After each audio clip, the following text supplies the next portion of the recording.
यहाँ आने के पहले मैं काठमांडू में था, जो नेपाल की राजधानी है।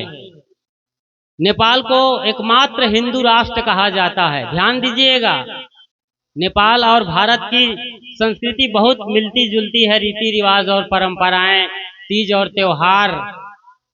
तो ध्यान से सुनिएगा तो समझ में आएगा बात आपकी हो रही है। नेपाल एकमात्र हिंदू राष्ट्र है। वहाँ जो पशुपतिनाथ का विश्वविख्यात मंदिर है, बागमती नदी के किनारे, वहाँ केवल हिंदुओं को ही एंट्री मिलती है। बाकी जो अन्य संप्रदाय के लोग हैं, सिख, मुस्लिम और ईसाई, उनको वहाँ पर नो एंट्री का कार्ड लगा दिया जाता है बड़ा सा। वहाँ उनको एंट्री मिलती ही नहीं है, नो एंट्री जोन है उनके लिए। सोनिया गांधी जब गई थी तो उनको वहां पर अंदर इजाजत नहीं मिली कि वो मंदिर के अंदर प्रवेश करें और दर्शन करें पशुपतिनाथ का। इतनी बड़ी वहां पर चाक चौबंद व्यवस्था है, सोचिएगा जरा। वही पशुपतिनाथ, पशुपतिनाथ का मतलब होता है भोले शंकर। पशुपतिनाथ जो पशुओं के पति हैं, अनाथों के नाथ हैं, वो हैं पशुपतिनाथ भोले शंकर। मगर उसी नेपाल में काठमांडू जैसे तमाम उनके शहरों में जितनी तादाद में बकरे, भेड़ और गाय, भैंसे, सूअर काट दिए जाते हैं, वो बड़ा ही आश्चर्य का विषय है। 3 करोड़ की आबादी है काठमांडू की, दिल्ली के बराबर का शहर है। पूरा मेरे ख्याल से पूरा, माफ करिएगा, पूरा जो वो नेपाल है उसकी आबादी शायद 3 करोड़ की है। अब आप सोचिए वहां पर किस तादाद में मांस खाए जाते हैं। गली गली में, मोहल्ले मोहल्ले में मांस की दुकान लगी हुई है। हम जहां रुके थे, आचार्य सदगुरु राम स्वरूप साहेब जी के आश्रम एकांत कोना में, एकांत कोना से जैसे ही निकलते हैं वो वृक्ष के बाहर चौराहे तिराहे पर आते हैं तो सामने ही एक बड़ी दुकान है जहां वहां सूअर को काट कर रखा हुआ है। उबाल करके सूअर कटा हुआ दिख रहा था, भैंसा भी वहां कटा हुआ बड़े आराम से बिकता है। और कहते हैं हम हिंदू हैं। लोग अपने आप को भारत में कट्टर सनातनी कहते हैं, कट्टर हिंदू कहते हैं। कैसे आप कट्टर सनातनी हैं, कट्टर हिंदू हैं या फिर कट्टर मुसलमान कैसे हो जाते हैं आप? क्या सिर्फ कुरान पढ़ लेने से, मोहम्मद साहब के पैगाम को दोहरा लेने से, नमाज अदा कर लेने से, जालीदार टोपी लगा लेने से, खतना करवा लेने से आप कट्टर मुसलमान हो गए? क्या कुरान में ऐसी आयत नहीं है जहां पर प्रेम हो, सत्य हो और अहिंसा की बात की गई हो? बिस्मिल्लाह रहमाने रहीम, बिस्मिल्लाह रहमाने रहीम, अल्लाह ताला जो निहायत रहम दिल वाला है, उसके नाम से यह अजान पढ़ते हैं, इबादत करते हैं। ऊंट, बकरे, मुर्गे, भेड़, दुम्मा सब काट करके मुसलमान खा जाते हैं। कहते हैं कि हम कट्टर मुसलमान हैं। यही भारत में और नेपाल में हो रहा है, कट्टर हिंदू, कट्टर सनातनी। जिस तादाद में लोग मांसाहार कर रहे हैं, ये बड़ा दुर्भाग्यजनक है। पशुपतिनाथ पशुओं के पति हैं, निरीह और मुक्त प्राणियों के वो पति कहे जाते हैं। कौन? भगवान भोले शंकर भंडारी। उनके नाम पर वहां हजारों की तादाद में भेड़ बकरियां काट दी जाती हैं। रोज की कहानी है। शायद सबसे ज्यादा मांस खाने वाले देशों में नेपाल अव्वल दर्जे में आता है। छोटी सी जगह है, छोटी सी आबादी है, लेकिन सबसे ज्यादा खाया जाता है। जैसे आप पशुपतिनाथ के भक्त हैं, और अभी मैं गया, तीज का त्योहार था उस दिन, वहां महिलाएं लाल लाल साड़ियां लगाती हैं, एकदम लालों लाल दिखेगी वहां पर। लाली मेरे लाल की जित देखूं चित लाल, लाली देखन मैं गई मैं भी हो गई लाल। हमारे भी कपड़े सचमुच में लाल लाल हो गए उस दिन हम जब गए थे। तो इतना सिंदूर पोते रहते हैं माथा भर के माता बहनें, और लाल कपड़े, लाल नेल पॉलिश, और ये माहुर रंग पूरा लाल ही लाल दिखता है। और आश्चर्य और गजब तमाशा है कि सारे मंदिर लाल रंग से, खून से रंगे हुए होते हैं, खून के लाल रंग से। सोचिए जरा, ये वहाँ की आंखों देखी घटना मैं बता रहा हूँ। मैं वहाँ पर कम से कम 15-20 साल से जा रहा हूँ, वहाँ रहा भी है 2-3 बरस लगातार। पूरा एक एक एरिया को समझता हूँ, जानता हूँ। वहाँ की जो मतलब रीति रिवाज, परंपरा के नाम पर तीज के दिन केवल बहनों को अलाउ होता है पशुपतिनाथ के दरबार में हाजिरी लगाने का। बाकी जो पुरुष है, मर्द है, वो जो जेंडर वाले हैं मेल, उनको नहीं मिलता है।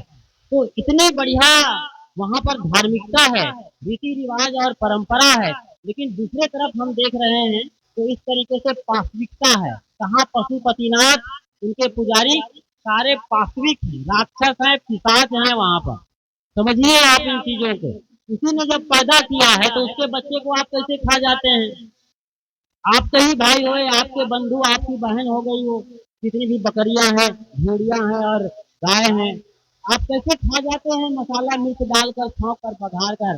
तमाम वहां पर रेस्टोरेंट, दुकान में ये ताजा तरीन। हम जा रहे थे तारेश्वर पर्वत, हमारे साथ सदगुरु अभिलाष साहेब जो हमारे गुरुदेव हैं, उनकी चेलियां भी थी, मतलब गुरु बहने। हम बस पर बैठ रहे थे, वहीं बकरे पर रोड पर बस खड़ी थी, बैठ रहे थे, बाजू में रेस्टोरेंट था। उसने तुरंत वहीं पर एक तलवार चला दिया बकरे के ऊपर। हम तो भागे कहीं खून के छींटे हम पर न लग जाएं। ये हालत है वहां पर। और भारत कोई कम नहीं है। अभी दुर्गा आने वाली है, बिना मुर्गा के दुर्गा खड़ी नहीं हो सकती है अपने सभा मंडप में। दुर्गा तो सामने दिखती है, लोग नाचेंगे, तुम्हें माता का, तुम्हें पिता और जगत जननी जगदम्बा कहा जाएगा उन्हें। लेकिन दुर्गा पंडाल के पीछे मुर्गा पक्का होगा, भेड़ बकरियां पक्की होंगी।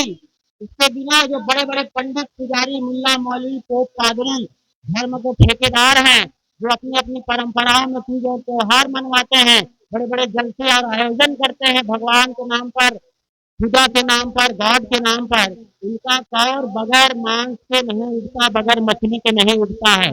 मैं बंगाल में भी रहा हूँ, वहाँ पर आश्रम है, खड़गपुर में रहा हूँ, जहाँ पर हमारे सदगुरु संत श्री खेम साहब जी अक्सर आया जाया करते थे।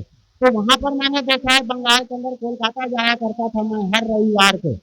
वहाँ पर हर रविवार को धर्मतल्ला के मैदान में सत्संग होता है। तो वहाँ पर मैं जाते जाते देखता था कि बड़े बड़े हसुआ लिए लोग बैठे हैं रोड किनारे चौराहे पर, और टांग की मोटाई की मछलियों को वहाँ पर काटा जाता है। और आप कहते हैं कि हम हिंदू हैं। हिंदू कौन है वहां पर? गांगुली यानी गंगोपाध्याय, मुखर्जी मतलब मुखोपाध्याय, चटर्जी मतलब चट्टोपाध्याय, बनर्जी मतलब बंगोपाध्याय। ये बड़े बड़े पंडित नामधारी लोग हैं जो बड़े आराम से मांस खाते हैं। इनका कौर बगैर मछली के नहीं उड़ती है। इसीलिए साहब ने आज से 600 बरस पहले कहा था, संतो पांडे निपुण कसाई, बकरा मारी भैंसा पर धावे, दिल में दर्द न आई।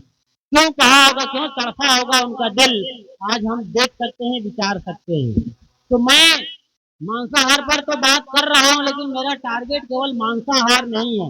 मैं जहां भारत में देखता हूं, वहां देख रहा हूं नेपाल में लोग अपने आप को कट्टर सनातनी कहते हैं और कट्टर हिंदू कहते हैं। इस पर मैं थोड़ा सा और डिटेल देकर के विश्राम लेता हूं अपनी वाणी में कि कट्टर सनातनी का मतलब ऐसा नहीं है कि आप राम कृष्ण ब्रह्मा विष्णु महेश की पूजा आरती करें, उनके तीज त्योहार मना लें, बढ़िया नए कपड़े पहने, फटाके फोड़ लें। अभी गणेश की मूर्ति बैठाए हैं और अभी उसकी अम्मा की बारी आ रही है, तो उनके बाद उनके बप्पा की बारी आएगी, भोले शंकर के महाशिवरात्रि, ये सब चलता रहेगा सिलसिला तीज त्योहार का। तो क्या हम सिर्फ राम कृष्ण को पूजने से, उनके नाम पर दही हांडी का खेल खेल लेने से, रामलीला कर लेने से, या टीवी या मोबाइल के अंदर सीरियल देखने वाले हो जाने से कट्टर हिंदू और कट्टर सनातनी हो गए? क्या आरएसएस के फॉलोअर्स हो गए, या बजरंग दल के या सैनिक हो जाने से कैसे आप कट्टर सनातनी और कट्टर हिंदू हो गए? आप कट्टर भारतीय हो सकते हैं।